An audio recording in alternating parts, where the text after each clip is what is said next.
Qui est comme toi, qui est semblable à toi. Oh, nous célébrons ton nom. Tu es grand.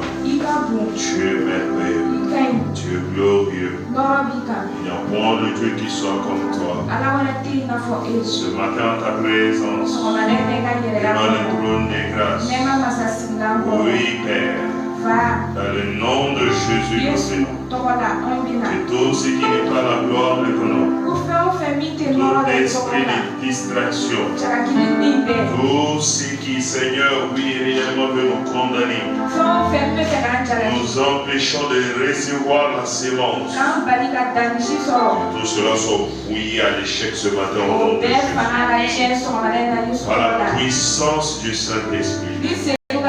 Et par le sang de l'agneau, dans les règnes spirituels, je commande au nom de Jésus et je déclare lumière, que la lumière jaillit, que ta lumière jaillit, que ta lumière jaillit, que ta lumière jaillit. Non, tu ne travailles pas dans les ténèbres, tu travailles dans la lumière. Ce matin, merci infiniment pour ta lumière que tu fais jaillir, ce que tu nous éclaires et ce que tu nous donnes la révélation de ta parole. Bénissons et nous glorifions ton Seigneur. Merci Saint-Esprit de Dieu pour ta présence et ton contrôle. Merci Père parce que tu règnes en ce lieu. Béni soit ton nom. Au nom de Christ Jésus. Amen. Amen. Merci au devant du Seigneur. Nous rendons grâce au Seigneur ce matin pour cette nouvelle journée qu'il nous donne en sa présence et aussi pour recevoir de sa part. Notre Dieu est merveilleux et glorieux. Nous bénissons le Seigneur pour ces dernières paroles qu'il nous donne dans ces moments-ci. Et réellement, nous voyons combien ces paroles sont importantes. La plupart du temps, comme Papa Karambeli aime à le dire, que beaucoup de chrétiens sont entrés par les fenêtres de la vie chrétienne. Donc, ce qui fait que souvent c'est très difficile qu'ils puissent expérimenter ou voir réellement la gloire de Dieu manifester dans leur vie. Et plusieurs fois se posent beaucoup de questions. Se posent beaucoup de questions. Pourquoi? Parce que ça ne va pas dans les vies. Parce que dans beaucoup de vies, ça ne va pas. Beaucoup sont des chrétiens, mais dans leur vie, ça ne va pas. Beaucoup font la présentation des façades. Et apparemment, tu vois que ça va. Et or, en réalité, dans les profondeurs, quand tu regardes, tu vas trouver qu'il y a souvent des cris de cœur. Tu vas trouver qu'il y a des difficultés, beaucoup de problèmes. Souvent qui ne sont pas dits. Qu'est-ce qui fait ça? Parce que la vie chrétienne qui nous a été présentée, en tout cas si nous regardons l'exemple de Jésus, quand tu regardes l'exemple des apôtres, quand tu regardes l'exemple de certains chrétiens de notre époque aussi, nous allons voir ou bien nous pouvons constater peut-être qu'il y a une différence entre nos vies. Je ne dis pas que lorsqu'on est chrétien qu'il ne doit pas y avoir de problème. Non, ça c'est faux et archi faux. Donc quand quelqu'un te dit, Dieu au Seigneur a enlevé tous tes problèmes. problèmes. Tu vas rester tranquille dans la joie, dans la paix. Tu n'auras pas de problème. La personne t'a menti. La personne t'a menti. Même en tant que chrétien, souvent il y a des difficultés, il y a des problèmes.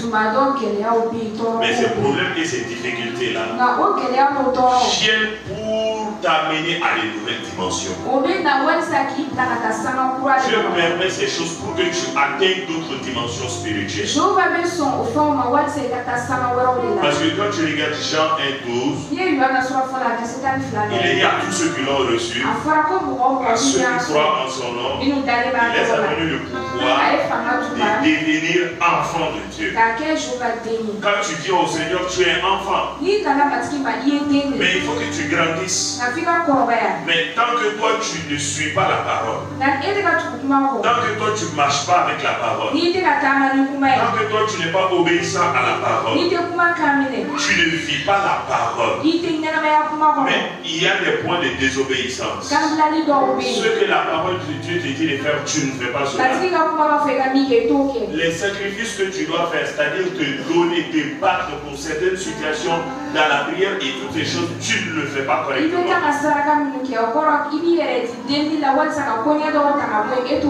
Donc c'est comme un enfant qui est né mais qui ne mange pas les nourritures qu'il doit manger. Quand un bébé naît, tu commences à lui donner du riz au crabe. Tu commences à lui donner du fonio. Tu vas commencer à lui donner en tout cas du dos. Est-ce que cet enfant-là, il va vivre, mais ce qui est sûr, cet enfant-là va vivre, mais ce qui est sûr là, sa présentation physique, physiologique là, ne sera pas correspondante. Quand tu vas voir l'enfant là, comme tu sauras que quelque chose ne va pas changer.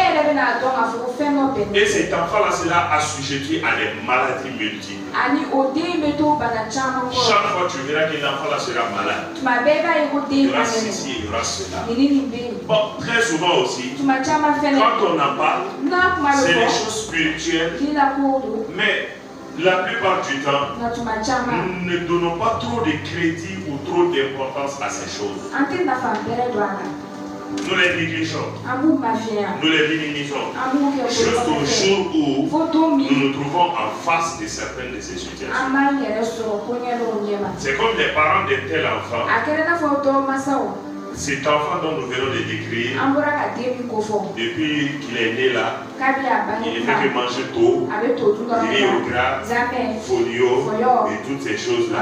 Mais un jour va venir, l'enfant là ne pourra rien faire encore. L'enfant là sera au bout. Les parents vont voir que l'enfant là est malade. Et la plupart du temps, c'est en ce jour critique qu'ils amènent l'enfant à l'hôpital. Et quand tu fais cela, si tu trouves de bons médecins, peut-être ils vont pouvoir aider l'enfant pour que l'enfant puisse se rétablir. Mais ce qui est sûr, il y aura des conséquences dans la vie de cet enfant. La plupart du temps dans la vie chrétienne, beaucoup de chrétiens aussi sont comme ça. Quand ces choses sont annoncées, la vie de prière qu'il faut, la vie de méditation qu'il faut, la croissance dans la foi, beaucoup négligent cela jusqu'au jour où Satan va les amener devant la tombe. Les jours où ils voient, ils ont le dos au mur, ils ne peuvent rien faire encore. Les jours où ça ne va pas du tout, c'est en ce moment-là, souvent les paroles que tu avais déjà données dans le passé, là, ils n'ont pas écouté. C'est ce jour quand tu vas parler de ça, ils vont bien écouter, ils vont mettre en pratique, ils vont voir le résultat. Dans beaucoup de vies chrétiennes, nous sommes donnés une vie chrétienne que le Seigneur n'a pas en tout cas conseillé. La moindre des choses, prière, jeûne et toutes ces choses-là, ces choses sont bonnes. Mais une chose est là, même la bonne chose, si tu ne fais pas en son temps, cette bonne chose-là ne te servira de rien. C'est bon de manger le taux. Ça facilite la digestion. C'est bon de manger le riz. Ça va t'aider à te fortifier. Mais ce n'est pas au moment d'être bébé là qu'il faut manger ça. Non, c'est quand tu commences à grandir. C'est quand tu commences à grandir que tu dois manger cela. Donc même les bonnes choses, il y a un temps de les faire. Si tu ne le fais pas en son temps, c'est clair et net, ces bonnes choses-là n'auront plus leur importance. Depuis le mois passé, le Seigneur nous parle de sa parole, l'obéissance à sa parole. Et ce mois aussi de septembre, il nous dit que c'est le mois de notre succès et de notre victoire par la parole et Réma. Le dimanche surpassé, nous avons parlé de cela ici. Même le dimanche passé, nous avons été exhortés à l'obéissance, à la pratique de la parole ici. Et notamment ce passage que nous avions vu de 1 Samuel 15 là, où il est question de l'obéissance. Samuel dit à Saül, est-ce que Dieu prend plaisir à l'obéissance de sa parole comme il prend plaisir au sacrifice? Parce que de nos jours, la vie chrétienne est devenue une vie de sacrifice. La vie chrétienne, pour beaucoup de chrétiens, est devenue une vie de sacrifice. Je dois faire ça. Je dois dire ça. Je dois prier. Je dois veiller.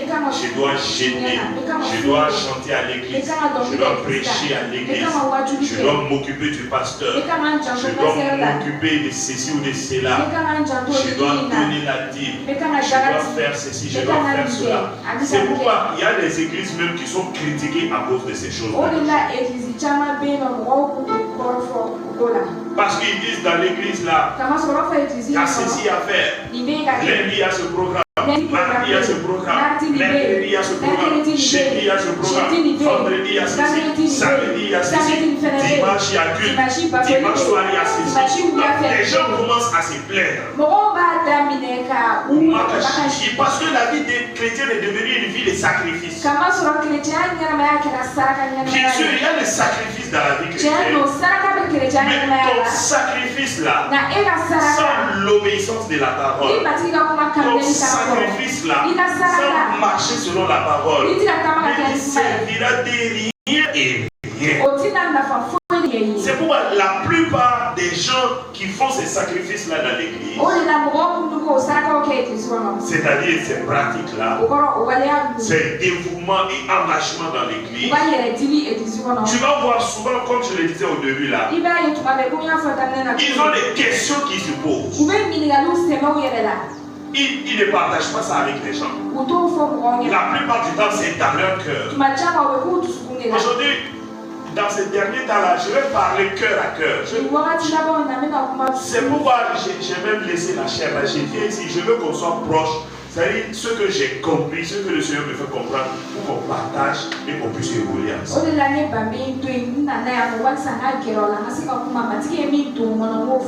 Beaucoup de ceux qui font ces sacrifices-là, dans leur cœur et au plus profond d'eux, il y a des questions et ça ne va pas. Ils souffrent dans leur cœur. Ils souffrent dans leurs âmes. Ils souffrent dans leurs pensées. Certains d'entre eux-mêmes, comme ils sont réellement reconnus dans ces églises, comme ils ont réellement déjà ces positions de responsables, sinon certains d'entre eux veulent même baisser les bras. Peut-être à cause du comportement de certains membres de l'église, mais à cause aussi de leurs sacrifices qu'ils font. Parce qu'ils disent chaque fois à Dieu, Dieu, et pourtant je suis dans ta maison, et pourtant je prie, et pourtant je gêne, et pourtant j'aide les gens, et pourtant Dieu j'ai un bon cœur, et pourtant Dieu je pense que je suis en train de faire de la bonne manière. Mais pourquoi cette porte n'est pas ouverte? Pourquoi dans ma vie telle chose persiste encore? Pourquoi dans ma famille famille c'est comme ça toujours? Pourquoi dans notre famille c'est toujours comme ça? Pourquoi? Ces gens qui font des sacrifices ont beaucoup de pourquoi dans l'air. Je le disais tout de suite. Je ne dis pas que la vie chrétienne, il n'y a pas de problème. Mais des problèmes et des difficultés qui t'empêchent de dormir, des problèmes et des difficultés, des années et des années qui ne changent pas, qui n'ont pas réellement été résolus. Je pense que la vie chrétienne n'est pas pour cela. La vie chrétienne n'est pas une telle vie. Parce que dans la vie chrétienne, c'est la vie du ciel sur la terre. Et regardez Paul, et regardez les pierres, et regardez les gens. Souvent ils étaient dans des difficultés, mais ils ne se souciaient même pas de ces difficultés. Souvent ils avaient des problèmes, mais ces problèmes ne leur disaient rien. Et regardez Paul, il voulait aller à Jérusalem. Un prophète est venu, il a prophétisé parce qu'il a vu les ceintures de Paul. Il a pris la ceinture de Paul. Il dit l'homme à qui appartient cette ceinture ira à Jérusalem. Les sacrificateurs vont se saisir de lui. Ils vont le maltraiter, ils vont le tuer, toutes ces choses-là. Les jeunes disciples ont dit à Paul, Paul ne part plus à Jérusalem. Non, reste ici. La prophétie a déjà montré. Mais Paul n'avait pas de problème dans son cœur. Même avec ses difficultés, même avec ses problèmes, même avec ses situations, même avec toutes ces choses qui l'attendaient là, Paul allait avec joie là-bas. Pourquoi? Parce qu'une chose est sûre, Paul avait déjà la paix du cœur. Ces choses n'empêchaient pas Paul de dormir. C'est moi qui ai vu dans Jean 14. Je pense le mois passé ou surpassé. Jésus dit, je donne ma paix. Je ne vous donne pas comme le monde donne. Ma paix est différente de la paix du monde. Ma paix est une paix que tu peux avoir même au milieu des problèmes, même au milieu des difficultés, même au milieu du mal. Donc, ces choses-là vont te promouvoir. Mais c'est des problèmes, des difficultés, perdues, d'angoisse, faut que tu n'as plus de paix, faut que ta vie est réellement n'est plus une vie tranquille. Faut que tu es toujours chargé. Tu n'arrives même plus à méditer. Tu vois, ça veut dire que c'est différent des problèmes que Paul avait. C'est différent des problèmes que Pierre avait. C'est différent des problèmes que Jésus lui-même avait. Jésus devait aller à la croix. Mais c'était plus un fardeau encore. Parce qu'il savait qu'il était dans la volonté de Dieu. Parce qu'il savait qu'il était en train d'accomplir la parole de Dieu. Et il a obéi tranquillement, ce n'était pas un souci encore. C'est pourquoi le Seigneur nous interpelle dans ces moments de revenir à sa part. De revenir à sa part. De revenir à sa part. De revenir à sa part. Nous avons fait beaucoup de pratiques de la vie chrétienne. Nous avons fait beaucoup de sacrifices dans la vie chrétienne. Mais est-ce que maintenant, on peut s'arrêter, essayer de conformer notre vie à la parole de Dieu? Je n'ai pas dit de ne pas prier. Je n'ai pas dit de ne pas jeûner. Je n'ai pas dit de ne pas faire les sacrifices. Je n'ai pas dit de ne pas faire toutes ces choses-là que tu fais dans l'église et toutes ces choses. Non, mais ta vie par rapport à la parole. Ta vie par rapport à la parole. Ta vie par rapport à la parole. Ta vie de chaque jour. Ton comportement de chaque jour. Tes paroles de chaque jour. Tes motivations de chaque jour. Tes causeries de chaque jour. Tes méditations personnelles de chaque jour. Vous savez, il est dit de méditer sur la parole de Dieu. Mais beaucoup de personnes méditent sur leurs problèmes. Beaucoup de personnes méditent sur leurs difficultés. Beaucoup de personnes méditent sur leurs manquements. Si tu médites sur ces choses-là, comment est-ce que la parole de Dieu va porter du fruit? C'est difficile, c'est compliqué, c'est compliqué. C'est très compliqué. Nos vies par rapport à la parole. Notre passage de base de ce mois se trouve dans Josué chapitre 1, le verset 8. C'est certainement un passage que nous connaissons même. Josué 1:8. Les commandements que Dieu a donnés à Moïse. De transmettre à Josué. Et Josué aussi a écouté ses paroles. Josué aussi cherchait à marcher selon ses paroles. Bien sûr, nous les connaissons. Mais nous allons lire pour voir. Josué chapitre 1. Je pense que si nous lisons à partir du premier verset, ça va faciliter notre compréhension. Josué chapitre 1. Quelqu'un pour nous lire ça jusqu'au verset 8. Josué chapitre 1. Premier verset jusqu'au verset 9. Josué chapitre 1. Premier verset jusqu'au verset 9.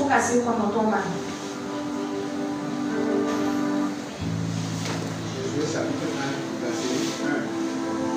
Après la mort de Moïse, serviteur de l'Éternel, l'Éternel dit à Josué, fils de Nun, serviteur de Moïse, Moïse, mon serviteur est mort.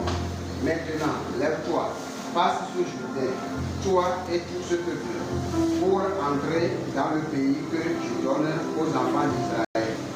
Tout lieu que tu fouleras la plante de votre pied, je vous le donne, comme je l'ai dit à Moïse. Vous courez pour territoire depuis le désert et le Liban jusqu'au grand fleuve, le fleuve de Euphrate, tout le pays des Chrétiens, et jusqu'à la grande mer vers le soleil couchant. Nul ne tiendra devant toi, tant que tu vivras. Je serai avec toi, comme j'ai été avec Moïse. Je ne te délaisserai point. Je ne t'abandonnerai point. Fortifie-toi et prends courage, car c'est toi qui mettras ce peuple en possession du pays que j'ai juré à leur père de leur donner. Fortifie-toi seulement et aie un bon courage en agissant fidèlement selon toute la loi que Moïse, mon serviteur, t'a prescrite. Ne t'en détourne ni à droite ni à gauche, afin de réussir dans tout ce que tu entreprendras. Verset 8. Que ce livre de la loi ne s'éloigne point de ta bouche. Médite-le jour et nuit, pour agir fidèlement selon tout ce qui y est écrit. Car c'est alors que tu auras du succès dans tes entreprises. C'est alors que tu réussiras. Verset 9. Verset 9. Ne t'ai pas donné cet ordre, fortifie-toi et prends courage. Ne t'effraie point et ne t'épouvante point, car l'Éternel ton Dieu est avec toi dans tout ce que tu entreprendras. Amen. Que Dieu bénisse sa parole. Déjà à partir du premier verset, il est dit là-bas, après la mort de Moïse, serviteur de l'Éternel, Dieu dit à Josué. Donc il a fallu que Moïse meure d'abord. Josué était à côté réellement de Moïse. Josué vivait avec Moïse. Dans certaines versions, si tu lis, il est dit là-bas Josué, l'adjoint de Moïse. Donc Josué était toujours près de Moïse. Josué était toujours avec Moïse. Josué voyait comment Moïse gênait les choses. Josué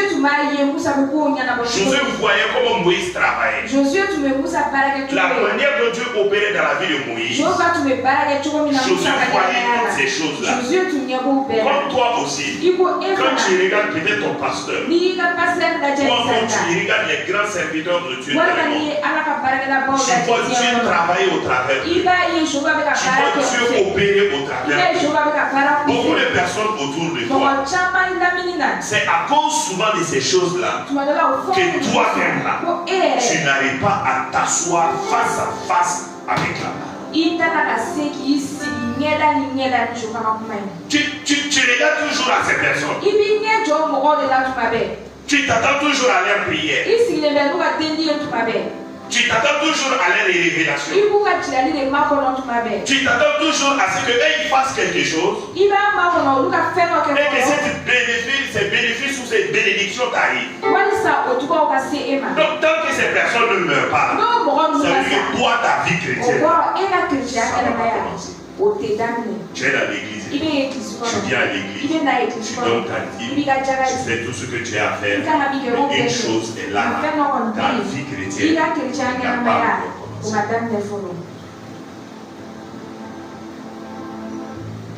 Ça va commencer où? Ça n'a pas commencé. Tant que Moïse vivait ici là, Josué était à côté. Josué regardait. Josué voyait. Josué souhaitait. Souvent il priait. Il pouvait gêner. Il pouvait accompagner Moïse. Ce que Moïse lui demande de faire, il fait ça.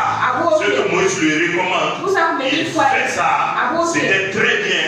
C'était une bonne chose. Et Moïse vivait comme ça. Gloire à Dieu. Il a fait des années et des années d'affaires. C'est une bonne chose aussi. Mais une chose est là. Une chose est importante. Il faut que toi-même, tu entres en communion, en contact avec Dieu. Sinon, certaines choses ne se manifesteront pas.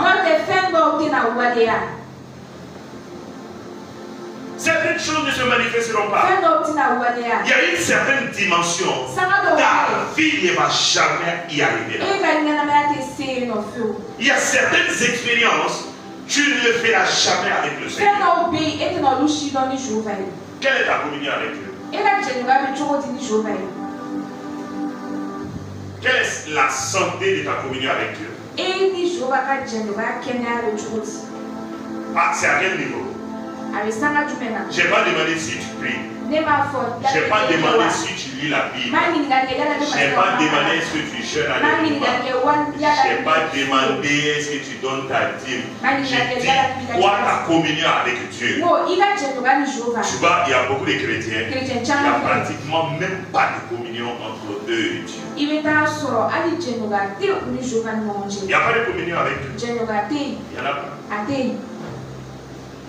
Il n'y en a pas. Qu'est-ce que tu veux dire que Dieu t'a dit?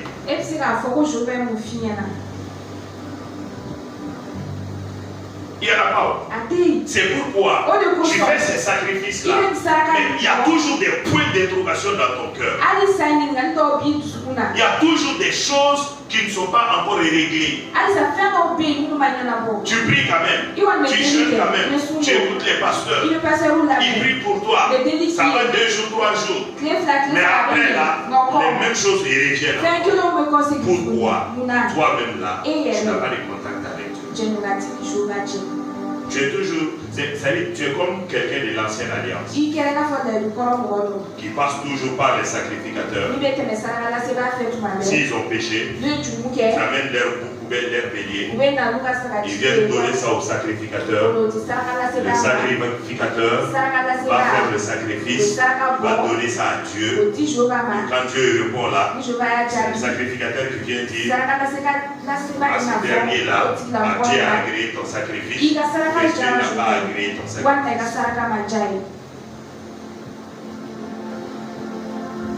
Dieu doit te parler. Il doit te parler.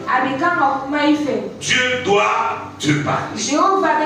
Et Dieu veut te parle, tant que tu n'entends pas Dieu, tant que tu n'entends pas Dieu, tant que tu n'entends pas couramment Dieu chaque fois là, tant que tu ne causes pas avec Dieu, tant qu'il n'y a pas une communion avec Dieu, tes prières, toutes ces choses dont tu parles là, c'est très difficile. Donc quand Moïse est mort, Dieu est venu à Josué. Dans le nom de Christ Jésus, que tous ceux qui t'empêchaient de communion meurent au nom de Christ Jésus. Est-ce que tu peux même élever la voix? Nous prions maintenant. Élevons la voix. Si réellement tu le veux, bien sûr. Si tu le veux, élève la voix. Demande au Seigneur et tous ceux qui t'empêchent là de communier avec lui, tous ceux qui t'empêchent d'avoir un contact avec lui là, tout ce qui est Moïse qui doit mourir là, que ces choses meurent maintenant au nom de Christ Jésus. Donc élève la voix dans le nom de Christ Jésus. Élève la voix dans le nom de Christ Jésus. Que tout ce qui doit mourir, tout ce qui est obstacle, si tu le veux, il faut prier. Mais si tu ne le veux pas aussi, il n'y a pas de problème, il faut prier. C'est pas forcé. C'est une affaire de communion. C'est une affaire de relation. C'est une affaire d'intimité. C'est une affaire réellement de Dieu et toi.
Dans le nom de Christ Jésus.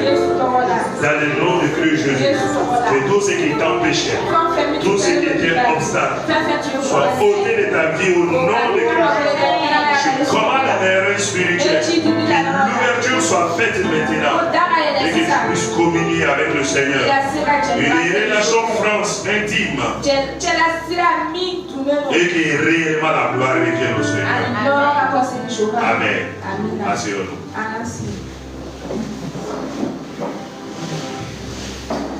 Souvent, il faut ces choses-là pour que l'on puisse entrer dans les nouvelles dimensions. Sinon, c'est très difficile. C'est très difficile. Après la mort de Moïse, Dieu va parler à Josué. Il va dire beaucoup de choses. Mais notre verset de base, c'est le verset 8. Là-bas, il est déclaré que ces livres de la loi ne s'éloignent point de ta bouche. Médite-le jour et nuit pour agir fidèlement selon tout ce qui est écrit. Car c'est alors que tu auras du succès dans tes entreprises. C'est alors que tu réussiras. Ces deux mots sont ici. Le succès et la réussite. C'est pourquoi il est dit que ce mois de septembre, c'est le mois de notre succès et de notre victoire, réussite, c'est victoire par la parole élément.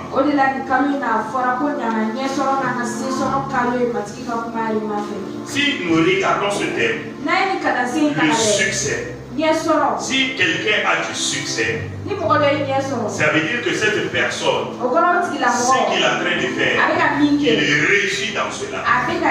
Ce qu'il fait là, lui réussit.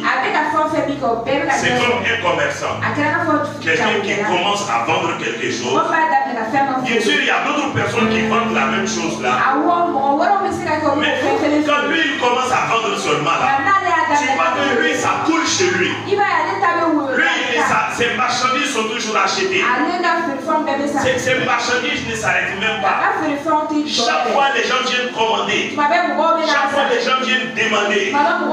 Jusqu'à ce qu'ils prennent l'avance à certaines personnes. Afin que lorsque le marchandise viendra, ils puissent les lui livrer. C'est ça le succès. Quand quelqu'un a du succès, ça veut dire ce qu'il fait là, lui réussit. Ce qu'il fait là, toujours porte du fruit. Est-ce que vous voyez? Maintenant la victoire. Quand on parle de victoire, quand on parle de victoire, victoire, ça veut dire il y a quoi là-bas? Quand on parle de victoire, il y a quoi là-bas? Il y a quoi là-bas? Quand est-ce qu'on parle de victoire? Là? Quand il y a après la guerre, ou bien quand il y a un combat. C'est pourquoi je disais, la vie chrétienne, quand on te dit qu'il n'y a pas de problème, il n'y a pas de difficulté, c'est faux. Il faut mettre ça dans ta tête. Beaucoup de chrétiens pensent que si tu deviens chrétien, tu ne dois plus avoir de problèmes, tu ne dois plus avoir de difficultés. Souvent, tu ne dois pas être tracassé à cause de certaines choses. C'est faux. C'est faux. Jésus lui-même là, quand il était devant des situations impossibles, quand il devait aller à la croix, quand il était dans les jardins de Gethsémani, la Bible déclare, il a prié, jusqu'à ce que sa sueur est devenue des grumeaux.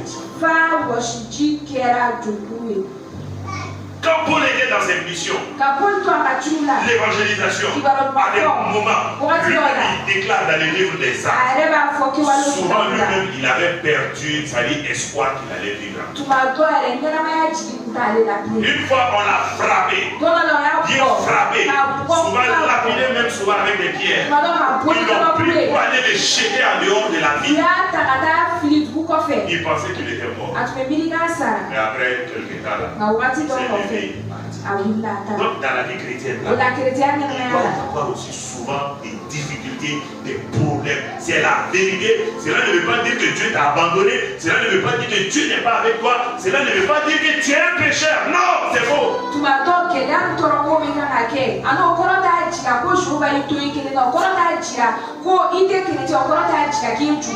Souvent tu vas manquer de certaines choses. Des temps et des temps. Mais Dieu va te donner la paix par rapport à cela. Dieu va te donner la paix. Et au finish, il va t'exaucer. Il va te donner la chose. Et la gloire va revenir. Il nous faut comprendre ces choses. Quelle est cette vie chrétienne là où il n'y a pas de problème, il n'y a pas de difficulté, il n'y a pas de soucis, il n'y a pas ceci, il n'y a pas cela. Est-ce que les apôtres ont vécu comme ça? Les apôtres de Jésus, est-ce qu'ils ont vécu comme ça? Comment est-ce que Pierre est mort? Comment est-ce que Paul est mort? Comment est-ce que ses disciples là sont morts? Les chrétiens de l'époque là, comment est-ce qu'ils vivaient? Quelles étaient les différentes situations dans lesquelles ils étaient? L'histoire nous raconte que certains de ces chrétiens-là, ils ont été lapidés avec les pierres. Certains de ces chrétiens-là, on les a mis dans les arènes, c'est-à-dire dans les stades, et puis on a jeté les lions sur eux. Certains de ces chrétiens-là ont mal fini, c'était difficile. Certains avaient des problèmes, des difficultés. Mais Dieu les avait donné la paix. Dieu les avait donné la quiétude. Ils avaient du succès. Partout où ils devaient opérer là. Ils avaient du succès là-bas. Ils avaient du succès là-bas. Et ça marchait avec eux. Ça marchait dans leur vie.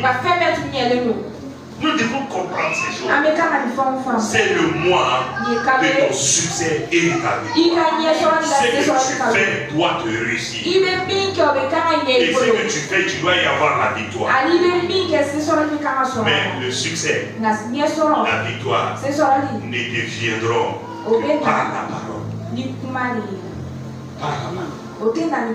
Qu'est-ce qu'il dit ici à Josué? Il lui a dit que le livre de la loi, c'est-à-dire la parole de Dieu, parce qu'à l'époque c'était la loi, les 10 commandements que Dieu a donnés à Moïse, avec tout ce qui s'ensuit, parce que Dieu a donné les 10 commandements, les enfants d'Israël eux-mêmes, ils ont brodé ça, ils ont ajouté d'autres choses. Les bonnes leurs, le bon moral et toutes ces choses-là, ils ont ajouté beaucoup. Donc, ces livres de la loi là, que ces paroles qui ont été écrites là, que cette loi qui a été donnée au travers de Moïse, Dieu dit à Josué, si tu as vu que Moïse a réussi, mais maintenant Moïse est mort, Moïse n'est plus là. Si toi aussi, dans ta communion avec Dieu, dans ta relation avec Dieu, tu veux réussir, tu veux que dans tous tes combats, tu aies la victoire. Qui veut être défaitiste dans un combat? Il n'y en a pas. Le combat contre le chômage, le combat contre la maladie, le combat contre les démons, le combat contre toutes ces choses qui se présentent à toi. Qui veut rester dans la défaite? Personne ne veut rester dans la défaite. Donc, il dit ici à Josué, tu as vu comment Moïse a réussi. Tu as vu comment Moïse a eu du succès. Moïse en Égypte, quand il était devant Pharaon, il a voulu faire des miracles. Il a jeté son bâton. C'est devenu du serpent. Pharaon a ri. Même moi, mes magiciens peuvent faire ça. Eux aussi, ils ont jeté. Mais le serpent de Moïse a avalé leur serpent. Donc Moïse a eu du succès. Et au fur et à mesure, les 10 plaies qui sont venues sur l'Égypte, c'est un jugement de Dieu sur les idoles égyptiens. Et jusqu'à la fin, devant la mer rouge, personne ne savait quoi faire. Dieu a rappelé Josué. Il a rappelé Josué. Tu as vu toutes ces choses-là. Tu as vu comment Moïse avait du succès. Tu as vu comment Moïse a eu la victoire. Donc, toi aussi là, si tu veux avoir du succès, si tu veux avoir de la victoire, ce n'est pas la prière. Il dit à Josué, tu as vu Moïse prier. Tu as vu pour prier. Qu'est-ce que tu as vu? Moïse faisait quoi? Il venait, il parlait avec nous. Et moi aussi je parlais avec Moïse. Moïse a fait tous ces miracles avec ça. Il a fait tous ces prodiges avec ça. Tu as vu Moïse, il disait que bon, je vais aller dans 40 jours de jeûne et de prière. Tu as vu Moïse, il était dans tous ces sacrifices-là. Dire que Dieu va bénir, il faut que je me purifie, il faut que je me sanctifie, il faut. Il dit à Josué, tu as vu tout ça. Josué dit non. Mais il a eu du succès, non? Josué dit oui. Il a eu la victoire, non? Josué dit oui. Il dit, tu sais, tu veux avoir aussi la même chose. Josué dit oui. Donc il dit à Josué, donc si tu veux cela, le livre de la loi, ma parole, les commandements que j'ai donnés, les orientations que j'ai données, la parole que je vous ai annoncée, la manière dont je veux que vous marchiez, la manière, ce que je veux que vous pratiquez, ce que je veux que vous déclarez de vos bouches, ce que je veux que vous annoncez, ce que je veux voir dans vos vies, dans vos relations, dans vos rapports, ce que je veux voir, je les ai écrits ici. Donc ces livres-là, Josué, Josué, si tu écoutes ces livres, si tu entends les paroles de ces livres, si toi aussi tu les déclares, si toi aussi tu les confesses là, la manière dont Moïse a eu la victoire, toi aussi, tu auras la victoire.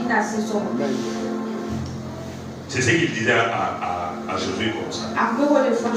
J'ai la parole vivante, je vais lire ça dans la version parole vivante. Parce que, c'est-à-dire, lui, ce point ici, il est un peu complexe à comprendre. Quand il était ici, là, que ce livre de la loi ne s'éloigne point de ta bouche. Qu'est-ce qu'il veut dire par là? Et s'il dit de méditer, ça veut dire quoi? Dans la parole, version parole vivante, il est dit, écoute-moi très bien. Le verset 8, il est déclaré. Dieu dit à Josué, et répète sans cesse les enseignements du livre de la loi.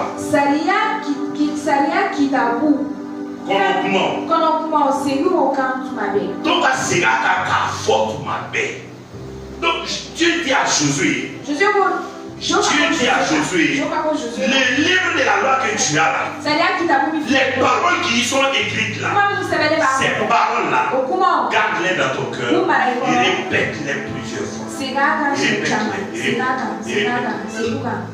Ceux qui ont fait l'école, qui ont bêché les leçons là, savent comment on bêche les leçons.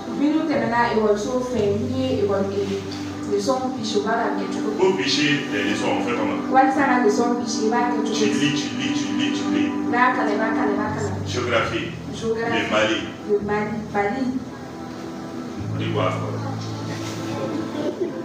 C'est-à-dire, si tu veux bêcher une leçon, les leçons que tu as, le professeur a dicté, tu as écrit, tu veux picher, tu veux garder ça dans ton cœur. Parce que si tu n'as pas gardé ça là, il y aura les tests. Et quand on fait les tests, tu ne vas pas passer. Parents, pour savoir pourquoi vos enfants ne réussissent pas là, c'est parce qu'ils ont refusé de picher les leçons ou bien de garder ça dans leur cœur. Parce que pour apprendre là, c'est difficile. Ne nous leurrons pas, c'est difficile. Moi-même, je suis passé par là. Tu viens, tu prends ta leçon, jusqu'à ce que tu fermes les yeux, tu cherches dans tes pensées. C'est que tu lis ça à plusieurs reprises. Tu lis les premiers paragraphes. Tu arrives à bicher ça, tu gardes ça dans ton cœur. Si ça passe très bien. Tu viens au deuxième paragraphe, tu biches ça aussi. Tu récites. À chaque fois que tu récites, au fur et à mesure que tu récites, ça reste en toi. Ça envahit ton cœur. Tu peux dormir, te réveiller, ça ne sort pas. C'est toujours là. Souvent même là, tu as tendance à oublier. Tu as tendance. Mais quand tu te rappelles de certains mots là, non, ça vient en même temps. Donc un enfant aussi qui n'apprend pas ses leçons, tu ne vas pas réussir. Donc Dieu dit à Josué ici, si tu veux réussir, si tu veux avoir la victoire, si tu veux avoir du succès, il faut picher ta leçon. Il faut apprendre les livres de la loi. Il faut répéter. Répéter.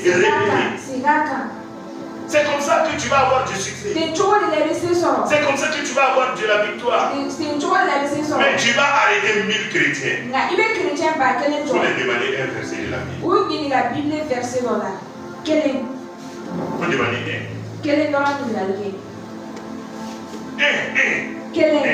verset. Et tu vas avoir de la victoire. Et tu veux réussir. Et tu veux réussir à tes examens que Dieu va placer devant toi. Au lieu d'apprendre tes leçons là-bas. Non. Non, c'est la prière. Ça marche. Tu vas prier. À des moments, ça va marcher. Mais la plupart du temps, il y a des questions qui vont toujours rester dans ton cœur. il y aura toujours des choses que tu n'auras pas, que tu ne vas pas pouvoir réussir. Parce que la réussite, la victoire, vient par la parole. Et quand quelqu'un a la parole, et qu'il prie maintenant avec la parole, qu'il prie sur la parole, qu'il proclame la parole, qu'il déclare la parole, c'est en ce moment-là que sa victoire va parler. Donc il est dit à Josué, et répète sans cesse, sans cesse, sans cesse, sans cesse, sans cesse, sans cesse. Est-ce que tu le fais? Est-ce que je le fais? C'est pourquoi aussi, il y a beaucoup d'endroits de nos vies, ça ne peut pas aller. Parce que il y a la vie dans la parole. Quand tu regardes dans Jean chapitre 6, le verset 63, tu vois, ce sont les versets que j'ai vus, que j'ai aimés, j'ai gardés aussi. Je les répète sans cesse. Sans cesse. Ce sont ces versets-là qui me donnent la victoire. Tu me vois prier, tu me vois faire beaucoup de choses, mais j'ai des versets dans mon cœur. J'ai des versets dans mon cœur. Ce sont ces versets-là qui te permettent de tenir ferme. Quelqu'un qui n'a pas les versets dans son cœur, qui n'a pas ses paroles dans son cœur, qui ne les répète pas sans cesse là, il ne peut pas tenir ferme. Il ne peut pas. Il ne peut pas. Il peut pas. Même s'il prie, même s'il jeûne, même s'il chante, même s'il pêche, même s'il est l'homme le plus loin de la terre, s'il n'a pas ses paroles en lui, un jour va arriver, Satan va le mettre à terre. Ça, il n'y a rien à faire. Tous les grands pasteurs que tu vois, ils ont la parole en eux. Et regarde Paul, quand Paul s'est converti là, dans Actes 9 là, il dit dans le livre de Galates qu'il est parti s'enfermer dans le désert de l'Arabie. Et il a commencé à lire encore la parole.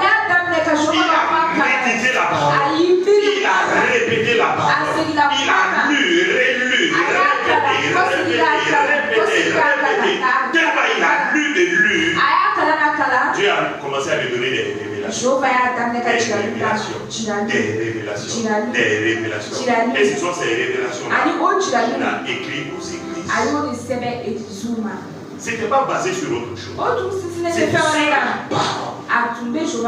Jean 6, 63. Qui a trouvé qui nous dit ça? Jean 6, 63.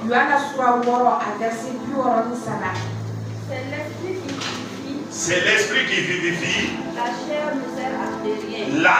La chair ne sert de rien. C'est l'esprit. La parole que tu lis là, l'esprit de la parole, ce que réellement Dieu dit au travers de cette parole, c'est cet esprit-là dans lequel se trouve la vie. Et quand tu lis la parole là, la vie de la parole va entrer. Mais tant que tu lis pas l'esprit de la parole, la vie de la parole, cela deviendra. Ça viendra pas. Donc c'est pourquoi il est dit à Jésus, répète, lis, répète encore. Sur un seul verset là, je peux même faire même un mois après. Faire même un mois. Parce que tu veux entrer dans les profondeurs. Tu veux aller, tu veux connaître, tu veux saisir. Paul dit il a fait 3 ans. 3 ans. Jésus aussi. Jésus. Avec ses disciples. Jésus a fait 3 ans avec eux. 3 ans et demi. Il les enseigne. Il les annonce la parole. Il les montre la parole. Il les révèle la parole. Comment avoir la victoire. Comment triompher. Jésus les a enseignés. Et il les a toujours dit, gardez ma parole. Je crois dans 1 Jean 5, il a dit là-bas, celui qui m'aime là, il va garder ma parole. Quelqu'un qui ne garde pas ma parole, ne m'aime pas. Donc tu peux dire que toi tu aimes Dieu. Dans ta prière que tu aimes Dieu. Mais si tu n'as pas ces versets là dans ton cœur, tu n'as pas la parole dans ton cœur, la parole de Dieu n'a pas rempli ton cœur là, quand Dieu te regarde, même si tu dis de ta bouche que tu aimes Dieu, tu dis pas non, tu ne l'aimes pas. Ce qui démontre à Dieu que tu l'aimes, c'est quand tu gardes ses paroles dans ton cœur. Tant qu'il n'y a pas ces paroles dans ton cœur, Dieu voit que tu ne l'aimes pas. Même si toi-même tu dis que tu aimes Dieu, même si les gens autour de toi disent que tu aimes Dieu, mais devant Dieu lui-même là, tu ne l'aimes pas. Pourquoi? Tu n'as pas sa parole dans ton cœur. Mais quand sa parole est dans ton cœur, même si les gens disent que tu n'aimes pas Dieu, même si les gens disent que tu n'es pas un bon chrétien, même si les gens se moquent de toi, même si les gens parlent mal de toi, ils font toutes ces choses contre toi, mais toi tu as la parole de Dieu dans ton cœur et tu peux crier gloire à Dieu. Parce qu'au retour de Jésus, tout le monde saura qui tu es. Ta communion avec Dieu. Donc, s'il est dit de garder les livres de la loi, ça veut dire méditer sans cesse. Sans cesse. Matin, midi, soir. Partout où tu es. Même si tu es en train de travailler. Même si tu es en train de faire quelque chose. Dans la suite, il est dit. Il répète sans cesse les enseignements du livre de la loi. Donc, répéter, ça dit dire de ta bouche. Parce que quand on dit à quelqu'un de répéter quelque chose, même à l'école là, de mettre le livre, il dit Ada. Il dit aux enfants de reprendre. Les enfants aussi disent Ada. Va à l'école. Les enfants disent va à l'école. Qu'est-ce qui se passe? Les enfants répètent ce que le professeur a dit. Donc Dieu te dit ici, ce que tu entends ici, va à la maison, va répéter. Va répéter. Là-bas, toi-même, tu prends, tu lis, tu répètes encore, Voilà. Et dans la suite, il a dit quoi?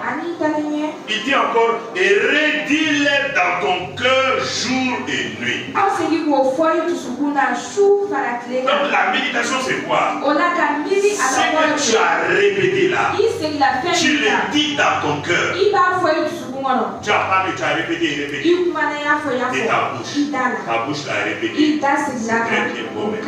Maintenant, qu'est-ce que tu vas faire? Matin et soir, dans ton cœur, tu t'assois, tu prends du temps. Tu le redis dans ton cœur aussi. Tu le redis dans ton cœur. Tu le passes dans ton cœur. Tu le repasses dans ton cœur. Il est dit là-bas, dis encore. Même si tu as passé toute la journée à dire, il est dit le matin et le soir. Assois-toi et redis encore dans ton cœur. Pourquoi? Parce que si tu répètes plusieurs fois. Matin et soir, tu dis encore dans ton cœur. Cette parole-là va rester en toi. Cette parole-là va habiter en toi. Or, la parole de Dieu, c'est une sémence. La parole de Dieu, c'est une sémence. Et c'est une sémence qui germe toujours.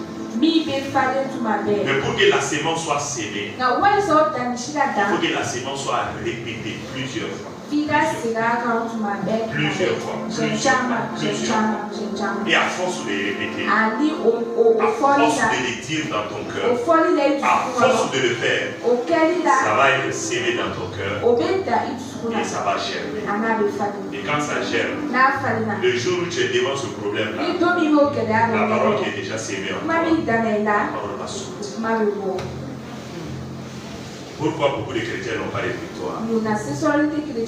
Ils sont vides, ils n'ont pas de parole. Devant les problèmes, devant les défis, devant les tentations de Satan, devant toutes les épreuves qui les viennent, les situations de mauvaises nouvelles qui les viennent, qui font qu'ils se posent 1001 questions là. Pourquoi ils n'arrivent pas à réussir? Pourquoi ils n'ont pas la victoire? Parce qu'ils n'ont pas la parole là. Ils n'ont pas répété d'abord la parole. Parce que quand tu répètes la parole plusieurs fois, tu as répété plusieurs paroles dans ton cœur, tu as redit matin, midi, soir dans ton cœur. Ces paroles-là seront gardées dans ton cœur. Et quand ces paroles sont gardées dans ton cœur, le jour où un problème surgit, une de ces paroles aussi va surgir dedans. Et quand tu vas déclarer cela, c'est la victoire. Tu seras un chrétien, tu auras la victoire. Un chrétien, tu auras du succès. Tu ne seras pas un chrétien qui est toujours là, à la prière. On a dit qu'il y a ceci, il faut qu'on monte sur la montagne. On dit qu'il y a ceci, il y a cela, il faut qu'on jeûne, il faut qu'on fasse ceci, il faut qu'on fasse cela. Beaucoup de ces chrétiens maintenant, quand ils entendent ces nouvelles-là, premièrement ils ont des diarrhées d'abord, et après les diarrhées maintenant, ils vont dire, bon, on doit gêner, on doit prier, on doit faire ceci, on doit faire cela, mais la parole de Dieu là, mettre ça de côté. C'est pourquoi, après les temps de jeûne et de prière, pendant ce moment-là, ils sont chaud. Tu as parlé. Et une semaine après, est-ce que c'était Dieu? C'était Dieu qui avait dit. Bon, en tout cas, la parole de Dieu dit, attends la promesse. Même si elle dure là, ça va s'accomplir.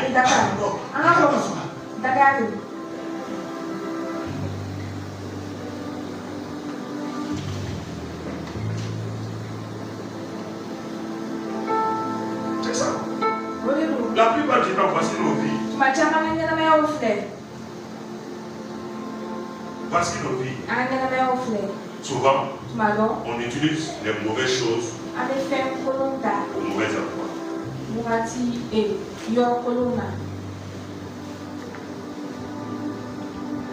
Les filles, je vais arriver à un certain niveau. C'est un enseignement. Je vais arriver à un certain niveau. Il dit, répète sans cesse. Tu vois, moi aussi j'ai répété. Et ça reste. C'est ça, il n'y a pas d'autre solution. Il n'y a pas d'autre solution. Même l'enfant à l'école, il apprend à lire et à écrire. Et comme on a dit, quand tu es né de nouveau, tu es un enfant de Dieu. Tu dois apprendre. Tu dois apprendre. Tu dois apprendre. Mais si tu n'as pas fait ça, c'est-à-dire que tu es un enfant de Dieu. L'église dans laquelle tu es là, et ils sont super charismatiques.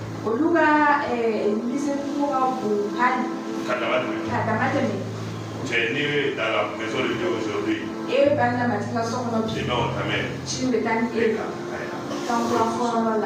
dois combattre. Combattons. Mon frère, la vie chrétienne, la foi, ça va prendre des coups. Ça va prendre des coups.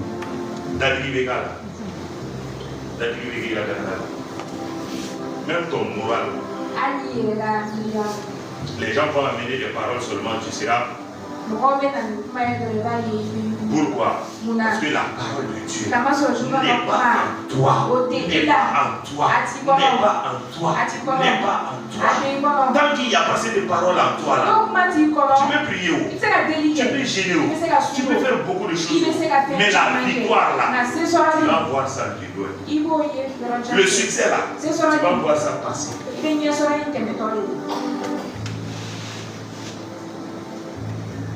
Même si le pasteur te dit, même si c'est moi, même si moi je te dis, non, il faut laisser la parole, il faut prier, mon frère, ça ne tient pas la route. Ça ne tient pas la route. La Bible, il faut lire, il faut garder dans ton cœur. Sinon, ça ne marchera pas.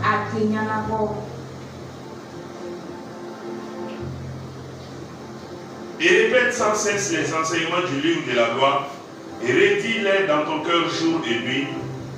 Ensuite, maintenant, la suite, il est dit. Ainsi, tu t'efforceras d'obéir à tout ce qui est écrit. Donc, tant que tu ne répètes pas, tu ne le redis pas dans ton cœur, tu ne pourras pas obéir. Souvent, tu te poses la question, pourquoi tu n'obéis pas? C'est parce que tu ne répètes pas la parole, tu ne le redis pas dans ton cœur, tu ne le passes pas dans ton cœur plusieurs fois. Tu dis qu'avec ces jeunes hommes-là, c'est fini maintenant. Je ne vais plus me donner encore. Mais il n'y a pas de parole. Tu n'as pas eu de parole de Dieu. Tu dois te pousser à refuser d'aller avec ces jeunes. Comme il n'y a pas de parole, tu as simplement décidé dans ton cœur. Et tu as prié. Seigneur, je refuse, je brise les liens, je coupe les liens, je ne suis plus là. Satan dit c'est très bien. Les démons même t'acclament. Mais ils attendent.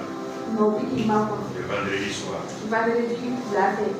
Le jeune homme m'a envoyé un seul SMS. Je dis pourtant j'ai décidé.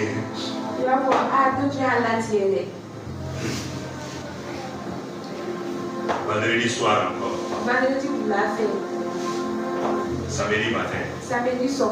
Si je ne te vois pas, je ne peux pas dormir. Toi-même, tu sais que c'est faux. Quand quelqu'un te dit, tant que je ne te vois pas, je ne peux pas dormir. Toi-même, tu sais que la personne a menti. Et toi, disons-nous la vérité. Disons-nous la vérité. Je n'ai pas vu. Je n'ai pas pu dormir. J'ai passé toute la nuit éveillé. Vraiment, s'il te plaît, tu sais, tu es mon cœur. Comment il pète ton cœur?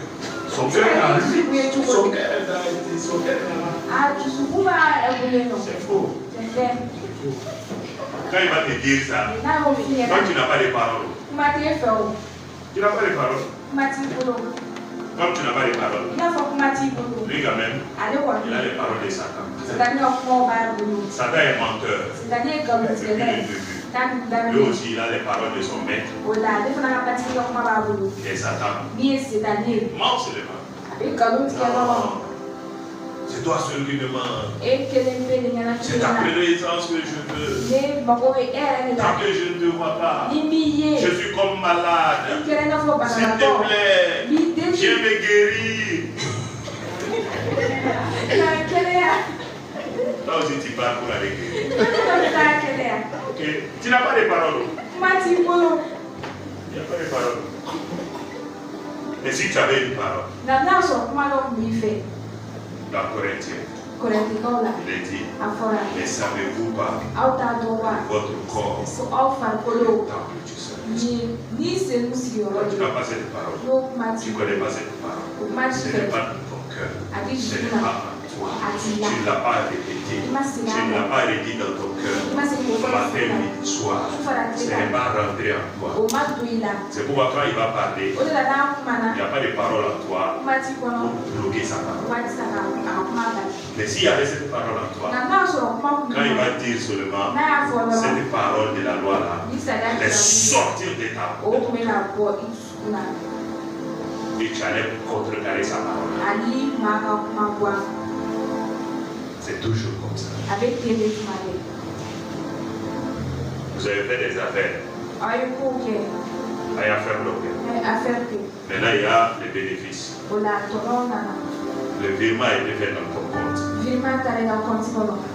Tu vas dire, bon, tu sais, après là, ils ont dit que c'est-à-dire que tu vois, c'est pas souvent, tu veux couper l'argent.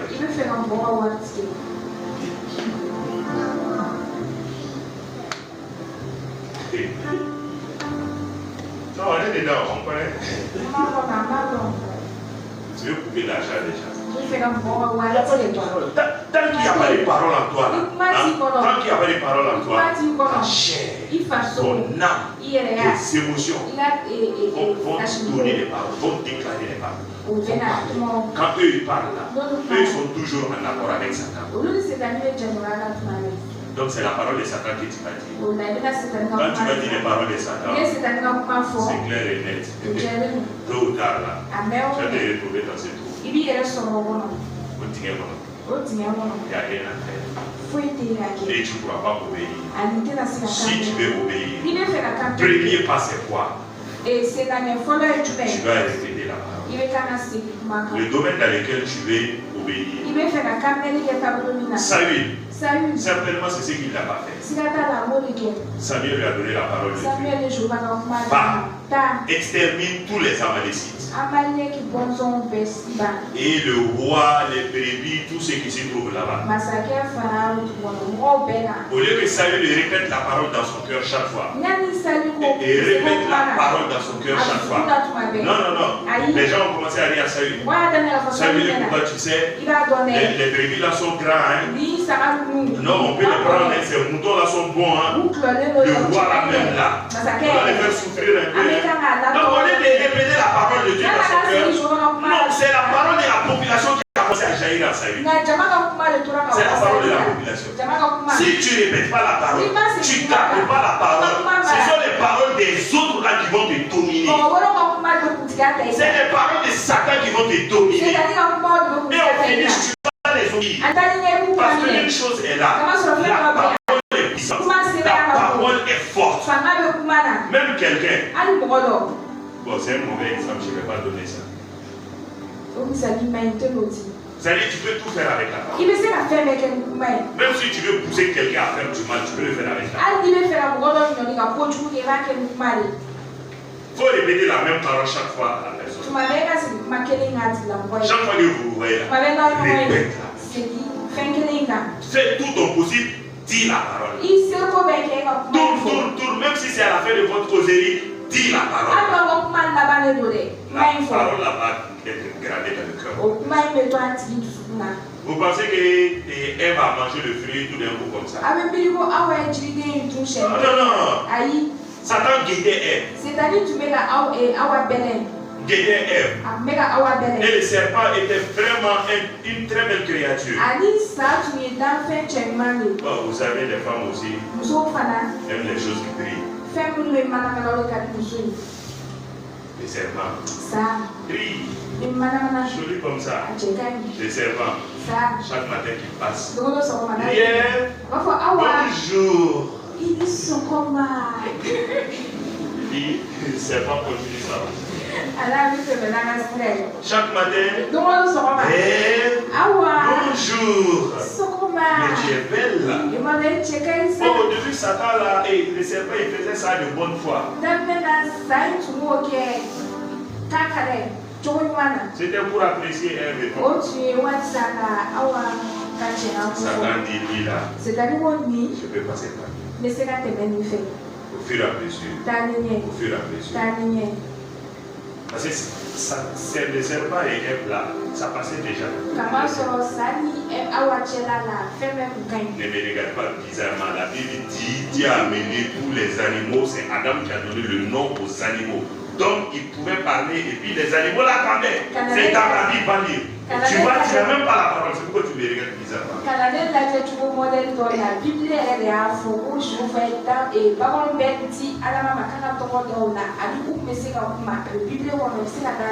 Mais même le serpent, il n'était pas comme ça. C'est quand il a été le canal par lequel Ève et Adam ont péché que Dieu l'a maudit. Dieu dit maintenant là, tu vas ramper sur ton ventre toute ta vie. Le serpent n'était pas comme ça. Et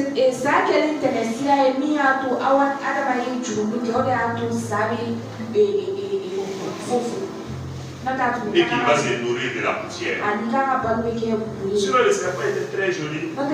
C'est pourquoi même maintenant quand tu vois certains serpents là, ils sont jolis. Ça brille. Très joli. Non, mais disons-nous la vérité. C'est pas vrai. C'est vrai. Quand tu vois leurs écailles sur leur dos, là, ça brille.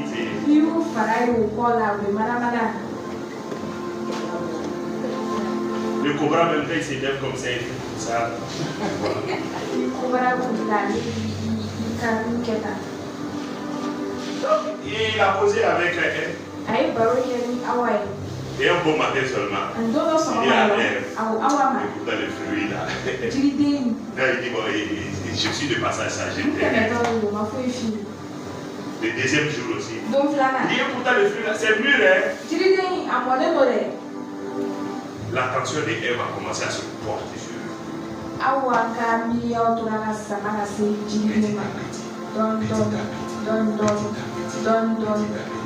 Jusqu'au jour où Ève a coupé.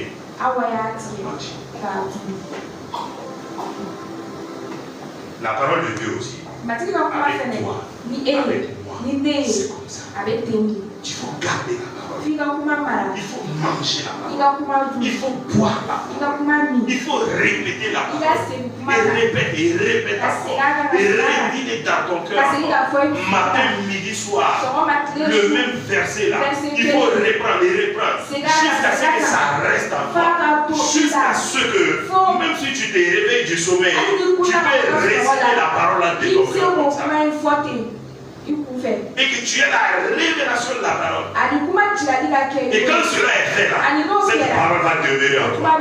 C'est une sémence qui est manifestée. Et quand un problème va venir, la parole va sortir aussi pour rencontrer le problème et repousser le problème. Ainsi tu vas obéir à Dieu. Ta victoire va être manifeste et ton succès tout le monde. Mais sans la parole, sans répéter la parole, retire dans ton cœur, tu ne peux pas obéir. Tu ne peux pas obéir. Dans les jours à venir, on va aller dans les profondeurs. Voilà, je vais donner un exemple pour terminer. Luc 4. Luc 4. Ce que nous avons dit, ça c'est l'ancienne alliance. Nous allons voir la pratique aussi dans la nouvelle alliance. La parole. Luc chapitre 4. Premier verset. Quelqu'un pour nous lire ça. Premier verset jusqu'au verset 3 ou 4. Luc chapitre. Vous voyez ce passage-là, j'aime ça. Luc 4 là. Luc 3, Luc 4. Je vous avais dit ici que c'est un passage sur lequel je méditais. Et c'est par la méditation, en tout cas, le Seigneur m'a fait grâce de certaines choses. Et encore, il appelle ça. Luc 4. Grâce pour nous lire ça. Luc 4, chapitre 1. Et Luc chapitre 1, verset, premier verset jusqu'au verset 4. J'ai dit de dire, quelqu'un ne veut pas se lever dire, donc je vais décider. Jésus rempli du Saint-Esprit, revint du Jourdain, et il fut conduit par l'Esprit dans le désert, où il fut tenté par le diable pendant 40 jours. Il ne mangea rien durant ces jours-là, et après qu'il fut écoulé, il eut faim. Le diable lui dit, si tu es fils de Dieu, ordonne à cette pierre qu'elle devienne du pain. Jésus lui répondit, il est écrit, l'homme ne vivra pas de pain seulement. Continuons. Le diable l'ayant élevé, lui montra en un instant tous les royaumes de la terre. Et il lui dit, je te donnerai toute cette puissance et la gloire de ces royaumes, car elle m'a été donnée, et je la donne à qui je veux. Si donc tu te prosternes devant moi, elle sera toute à toi. Jésus lui répondit, il est écrit, tu adoreras le Seigneur ton Dieu, et tu le serviras lui seul. Le diable lui conduisit encore à Jérusalem, le plaça sur le haut du temple et lui dit, si tu es fils de Dieu, jette-toi d'ici en bas, car il est écrit, il donnera des ordres à ses anges à ton sujet, afin qu'ils te gardent, et ils te porteront sur les mains, de peur que ton pied ne heurte contre une pierre. Jésus lui répondit, il est dit, tu ne tenteras point le Seigneur ton Dieu. Après l'avoir tenté de toutes ces manières, le diable s'éloigna de lui, jusqu'à jusqu'à un moment favorable. Amen. Que Dieu bénisse sa parole. Donc ça c'est l'exemple de notre Seigneur et Sauveur Jésus-Christ. Jésus, devant les tentations de Satan ici, est-ce qu'il a prié? Hein? Est-ce que Jésus a prié? Non, je n'ai pas entendu. Non. Il n'a pas prié. Première fois. Mais regardez, Jésus, il avait été conduit par le Saint-Esprit dans le désert. Et quand il est parti dans le désert, il a dit que Satan l'a tenté là. Donc le Saint-Esprit même peut te conduire dans les endroits où Satan va te... Pour compléter. Même si tu fais ça, il va te tenter. Donc c'est quoi je disais, une vie chrétienne sans problème, difficulté ou là, ça n'existe pas, c'est pas vrai. Jésus, regarde ici, c'est le début de son ministère. Jésus était au début de son ministère. Il est parti faire quoi d'abord? Il a cherché la face de Dieu. Il est parti. Il priait là-bas, il gênait là-bas. Bon, il n'a pas fait exprès pour gêner quand même. 40 jours, 40 nuits, il ne mange pas, il ne boit pas, il est dans la présence de Dieu là-bas. Donc il communiait avec le Père là-bas. Mais à la fin de ces 40 jours, Satan vient. Donc normalement, c'est un moment où Jésus, spirituellement parlant, il est fort. Parce qu'il était en connexion avec Dieu. Il était rempli du Saint-Esprit. Il était revêtu de la puissance d'en haut. Il y avait l'onction de Dieu sur sa vie. C'est-à-dire c'est à un moment, normalement, quand il disait comme ça, Satan devait un démon, quand il dit ni normalement il devait partir. Parce qu'il a fait 40 jours de chaîner de prière. La force, la puissance, l'autorité, le pouvoir, tout doit être en lui. Parce que ce sont ces choses-là que nous on cherche aujourd'hui. La plupart du temps. Bon, Jésus avait tout cela. Mais avec tout ça, Satan lui-même.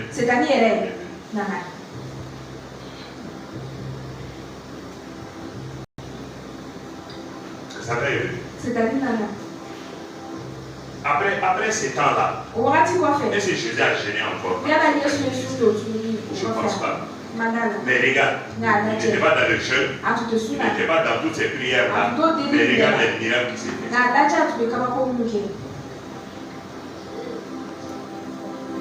Satan est venu. Et puis, Satan il est malin. Jésus a fait 40 jours, 40 nuits, naturellement. Il doit avoir faim. Ou bien, il doit avoir soif. Satan est venu. Il dit si tu es le fils de Dieu, la pierre qui est là, transforme ça en pain. Et c'est Jésus a commencé. Dans le nom du Père, je viens maintenant. Envoie les anges, que Satan il soit culbuté, il soit. Jésus a parlé. Il avait la parole en lui. Quand il a dit transforme la pierre en pain, Jésus a simplement parlé. Il y a beaucoup de choses pour lesquelles on prie là. C'est la parole.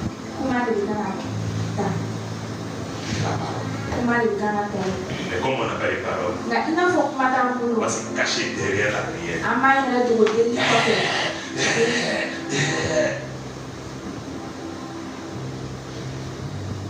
C'est la parole. Tentation.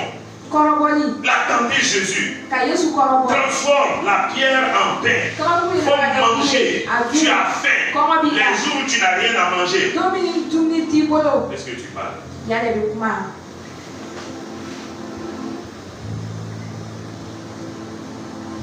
La plupart du temps, les chrétiens que nous sommes aujourd'hui, s'il y a un petit truc seulement,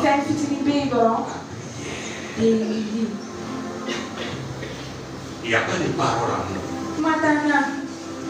La parole de Dieu n'est pas en nous. Trois fois. 3 fois. Satan vient. Il tente Jésus. 3 fois. 3 fois. Le début de son ministère. Vous savez, Jésus est notre exemple. Comme papa marque le Dieu chaque fois. Dans toutes choses, il faut aller au commencement. C'est bien, Genèse, c'est bien, mais en ce qui concerne nous, la nouvelle création, Jésus est notre exemple, notre commencement. À partir de Genèse là, tu vas pouvoir comprendre avec l'idée de l'ancienne alliance, ni les Myriade. Mais il faut que tu comprennes dans l'idée de la nouvelle alliance. C'est pourquoi j'ai pris cet exemple. Parce que c'est ça qui nous représente exactement. Josué, il n'était pas né de nouveau. Il n'avait pas l'esprit de Dieu en lui. Mais Jésus, il était déjà né de nouveau. Il s'était fait baptiser dans le Jourdain. L'esprit de Dieu est descendu sur lui. Il était maintenant fils de Dieu. Toi aussi, en croyant au Seigneur Jésus, tu es devenu un enfant de Dieu. Tu es né de nouveau. Le Saint-Esprit est en toi.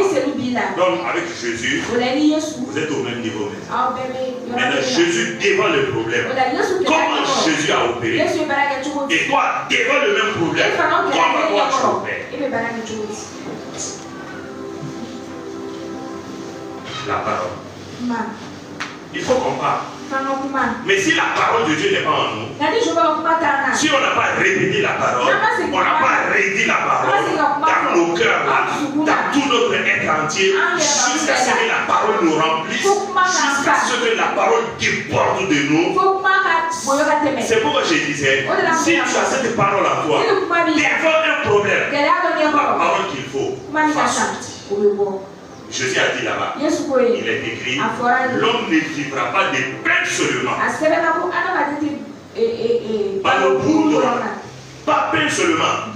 Il dit à Satan, quand tu viens dans la dimension naturelle terrestre, tu sais que j'ai fait maintenant. Mais moi je ne vais pas t'obéir. Tu veux que je t'obéisse. Moi je vais obéir à la parole. La parole que j'avais déjà répétée. Parce que Jésus, depuis 12 ans, il connaissait ma loi déjà. Il ne faut pas penser, il ne faut pas dire qu'il est fils de Dieu, c'est pourquoi il a dit non, non, non. Depuis 12 ans, Jésus connaissait la loi. Il connaissait sa vie. Il connaissait sa vie. De Genèse à la fin. Vous connaissez? Il n'y avait pas Apocalypse d'abord. Il n'y avait pas la nouvelle alliance. Jésus connaissait tout. C'est pourquoi quand Satan est venu seulement, comme les paroles étaient déjà en lui, les paroles l'avaient rempli, les paroles étaient là en Jésus. Satan a dit, bon, il faut changer. Il dit, non. Ça là, je ne vais même pas prier ici. Dans la parole, il est écrit, l'homme ne vivra pas de pain seulement, la parole qui sort de la bouche de Dieu. Cette simple parole a mis Satan KO.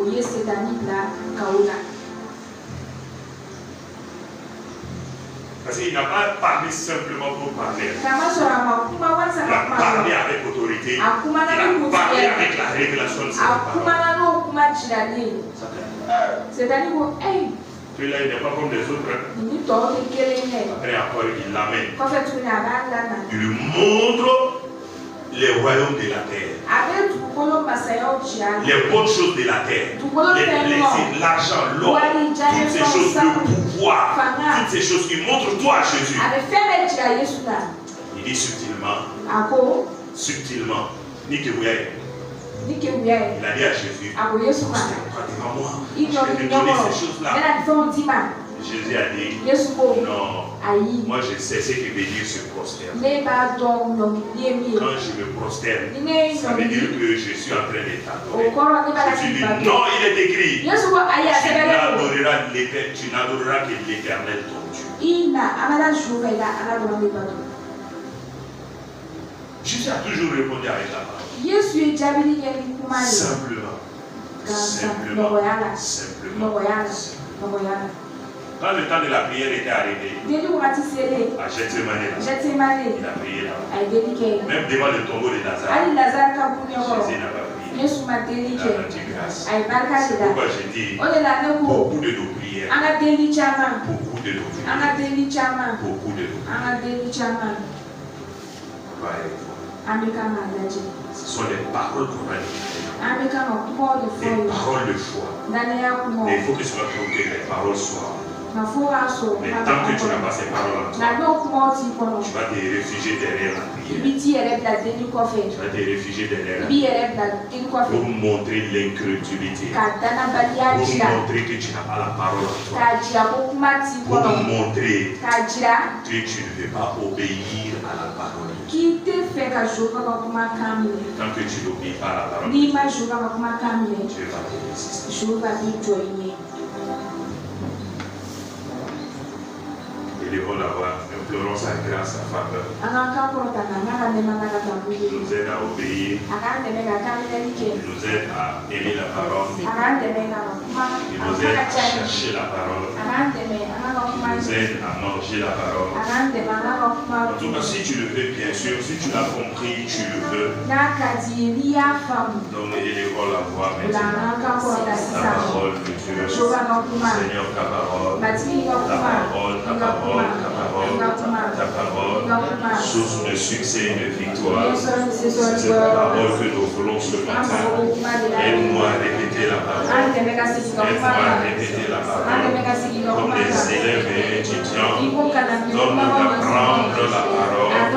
Comme Jésus à 12 ans, donne-nous d'apprendre la parole. Donne-nous d'être remplis de ta parole. Seigneur, ta parole. Seigneur, ta parole. Seigneur, ta parole. Afin qu'à partir d'aujourd'hui, Seigneur, nos vies puissent être changées, transformées. Que nous ne puissions plus nous cacher derrière la prière. Que nous ne puissions plus nous cacher derrière le jeûne. Que nous ne puissions plus nous cacher, Seigneur Dieu de gloire, derrière l'incrédulité et toutes ces choses. Seigneur Dieu de gloire, ta parole, ta parole, ta parole, ta parole, ta parole, ta parole. Sème ta parole dans nos cœurs. Sème ta parole dans nos cœurs. Oui, Seigneur, donne-nous d'aimer ta parole. Donne-nous d'aimer ta parole. Donne-nous de répéter ta parole. Et répéter ta parole. Donne-nous de lire ta parole, Seigneur. Et répéter, répéter, Seigneur, à plusieurs reprises. Et redire dans nos cœurs. Et redire dans nos cœurs. Et redire dans nos cœurs. Afin que nous puissions t'obéir. Afin que nous puissions t'obéir. Afin que nous puissions t'obéir. Et Seigneur Dieu de gloire, ce que tu veux opérer, ce que tu veux réaliser, soit pleinement manifesté dans nos vies. Entends le cri du cœur de mon frère. Entends le cri du cœur de ma soeur. Entends le cri du cœur de Moïja. De tous les cœurs sincères qui veulent ta parole, qui désirent ta parole, qui ont faim de ta parole, qui ont soif de ta parole. Oh, Raga, Shanda,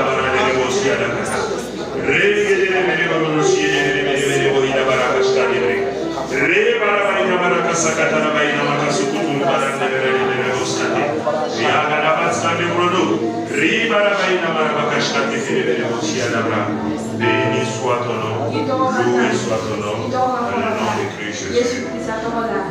Amen.